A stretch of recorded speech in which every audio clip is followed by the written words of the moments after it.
Le grand JT de l'éducation vous est présenté par Microsoft. Quand vous parlez de l'inspection, quand on est au début de carrière par exemple, vous allez inspecter, donc évaluer le travail. L'évaluation, ça correspond à quoi? C'est une appréciation, une note, c'est aussi des conseils, à la fois pour le professeur et à la fois pour le chef d'établissement. Comment ça se passe?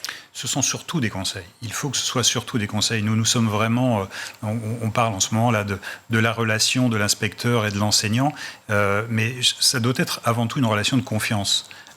Nous sommes des experts de nos disciplines, les inspecteurs, mais les enseignants aussi sont experts de leur discipline. Donc le moment d'inspection, c'est un moment de confrontation de ce qui se passe dans la classe, de la manière dont l'enseignant a décidé. M. Aubin parlait tout à l'heure de la liberté pédagogique, oui. Et en effet, nous y sommes vraiment attachés, parce que c'est grâce à la liberté pédagogique qu'il y a de l'émulsion, qu'il y a de l'innovation, et ça depuis toujours.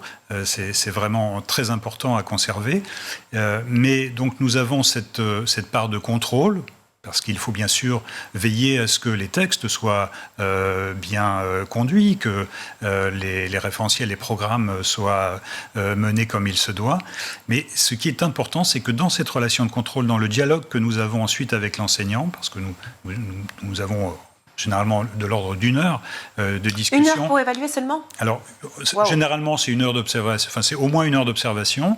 Et ensuite... Excusez-moi, mais pardon, moi, ça me paraît très très peu, ça suffit. En une heure, vous avez la capacité d'évaluer vraiment le talent, le professionnalisme d'un professeur? Pour observer, oui.